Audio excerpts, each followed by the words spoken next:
Hey boys and girls, Nature Boy is back and I have something super cool and exciting to show you guys today.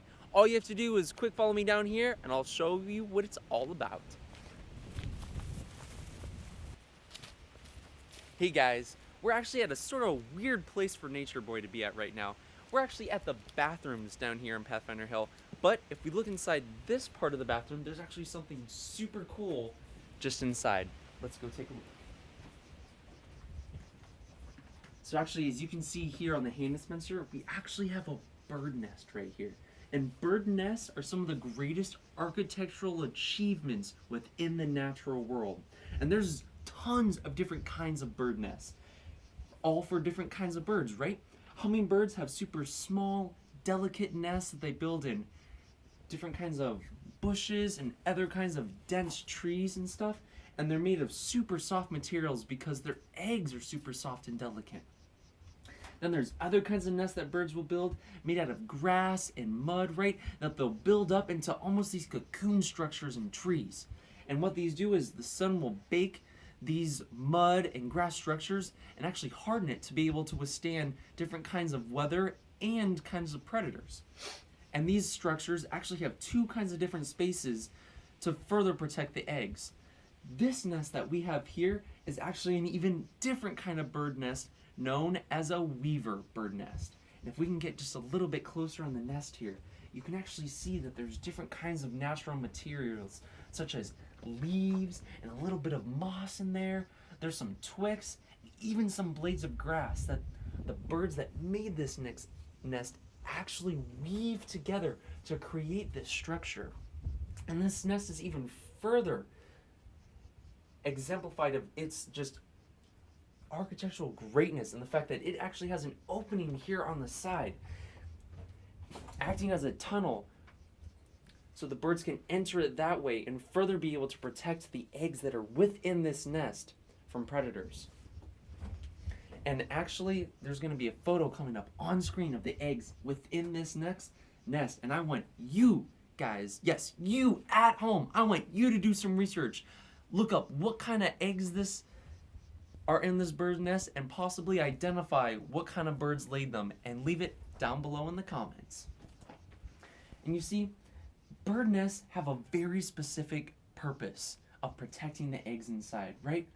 They want to protect them from the elements such as rain and high winds, but they also need to be able to protect the eggs and, well, the baby birds once they hatch, right? From predators, things that might want to hurt them.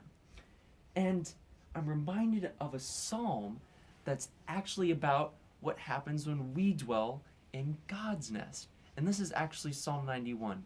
And so what I'm going to do is I'm going to take a step outside here and we're going to take a deeper look at this psalm. Hey boys and girls, we just made it back out from the bathhouse. I grabbed my Bible real quick and we're actually going to take a deeper look at Psalm 91. Now this psalm actually talks about what it's like when we learn to rest in God's nest. All right? Verse 1 starts out like this. Whoever dwells in the shelter of the Most High will rest in the shadow of the Almighty. I will say of the Lord, He is my refuge and my fortress, my God, in whom I trust. And I'm going to jump down to verse 9 and 10 because I think that's where the real key of the verse of this chapter comes out. And it says, if you say, the Lord is my refuge, and you make the Most High your dwelling place, no harm will overtake you. No disaster will come near your tent.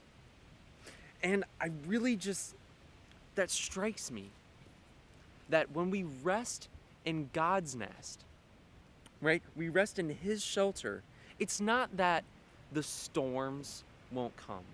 It's not that other disasters such as high winds or maybe even predators won't come, but that, as it says right here in verse 10, no harm will overtake you.